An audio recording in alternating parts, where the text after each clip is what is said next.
Dunia hari ini kedatangan tamu, Pak. Siapa tamunya kira-kira? Robot, Pak. Ya. Jadi di Eropa itu sudah dipraktekkan, kalau bapak-bapak suka nonton bola, Piala Champion Eropa, ya, Liga Spanyol, Liga Inggris, pernah lihat ya Pak ya? Itu ada orang-orang yang di lapangan tapi tidak menghadap ke lapangan, dia menghadap ke penonton. Pernah lihat Pak? Dia biasa pakai rompi, warnanya orange atau biru, hijau ya. Dia nggak melihat ke lapangan, tapi melihat ke belakang. Dan itu sudah di trial di Eropa, digantikan dengan satu robot beradu nendang bola. Ternyata pemain sekelas Real Madrid nendang bola itu 10 kali nggak bisa sama Pak. Ada mencong sana, ada mencong sini. Tapi robot yang dites itu dihitung Pak. Kekuatan kaki saya berapa, akurasinya berapa, sudut bola itu mau berapa derajat kemiringannya, itu dihitung. 10 kali tendangan ya ke situ terus arahnya. Kira-kira pinteran mana Pak? Nah kita bisa membayangkan nanti Piala Dunia lawannya robot, gimana coba itu? Yang ditendang nggak akan patah kakinya, nggak akan bengkak kakinya Pak. Ya. Kemudian di Jepang ini ada satu fenomena yang unik dan sebenarnya ini melawan kodrat.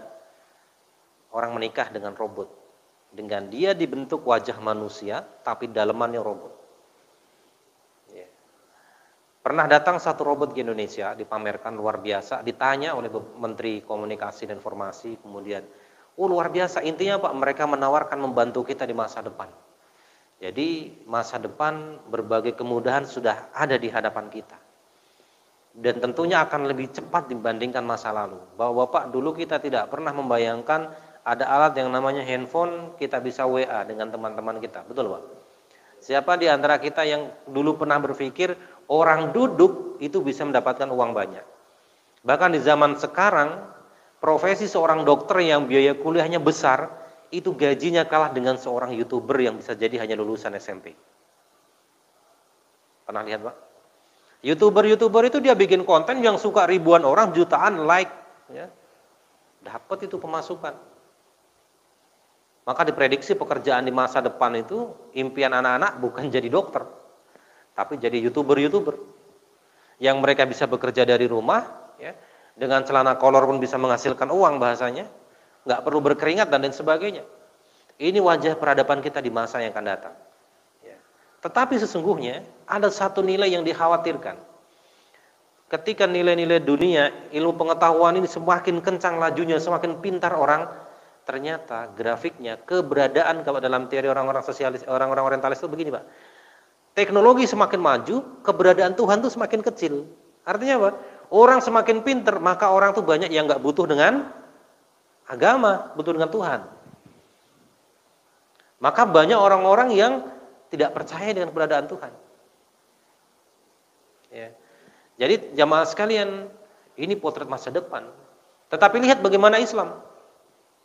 Di dalam bukunya Ken Armstrong dituliskan, ini seorang filosof perempuan non-muslim. Beliau mengatakan justru ketika teknologi ini semakin maju, keberadaan yang dibawa, kata beliau, yang dibawa Muhammad itu semakin benar. Ini memang benar adanya. Contoh. Di dalam Islam jamaah yang berbahagia, proses pembangunan akhlak itu dimulai dari pensucian jiwa. Dari kebersihan hati. Dari iman dulu. Iman tuh kalau bagus, maka akan mempengaruhi aktivitas kita.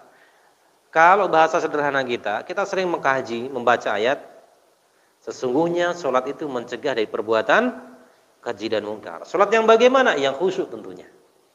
Kemudian hadis Nabi menjelaskan, di dalam tubuh kita ini ada segumpal darah. Kalau dia baik, maka baik semuanya. Kalau buruk, berarti buruk semuanya. Ketahuilah dia adalah hati. Bahasa kita begitu.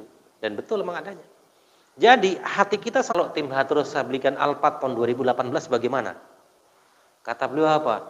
Tim Hadros ini kurang ajar ini. Masa kayaknya kalah sama tim Hadros mobilnya? Sambil bercanda beliau. Ya. Apa kata beliau yang garis bawahi? Orang kalau tujuan yang sudah Allah, dunia itu Pak, bahasa kaum sastrawan itu akan mengemis kepada kita untuk datang kepada kita. Ini orang-orang yang tujuannya akhirat. Apa Allah dekatkan dunia itu? Maka orang-orang yang tujuan akhirat gak terlalu risau dengan urusan dunia. Mungkin sebagian orang menganggap kehidupannya sulit, tapi bagi dia itu suatu kenyamanan. Iyalah kemana-mana pakai Supra, emang nyaman apa Supra buat jalan jauh? Tapi bagi kita itu nyaman, suatu hal yang luar biasa, betul nggak Pak? Mending Supra digenjot nyaman Pak. Kemana-mana nggak rewel, coba pakai motor yang luar biasa. Yang kalau udah tanggal 10 luar biasa, alarmnya banyak yang bunyi. Ya, FIF bunyi, ini bunyi, ini bunyi. Tapi Supra nyantai bawanya. Ya. Yang penting nyaman kendaraan. Maka di dalam hadis Nabi, kebahagiaan dunia yang keempat itu adalah kendaraan yang nyaman. Tidak mereknya, tidak bagusnya, tapi nyaman dipakai di mana-mana. Ya. Jadi jemaah sekalian, orang yang orientasinya akhirat, maka Allah dekatkan dunia. Maka kita dapati, kok kiai-kiai Masya Allah gitu ya, mereka luar biasa. Ya karena Allah berikan nikmat.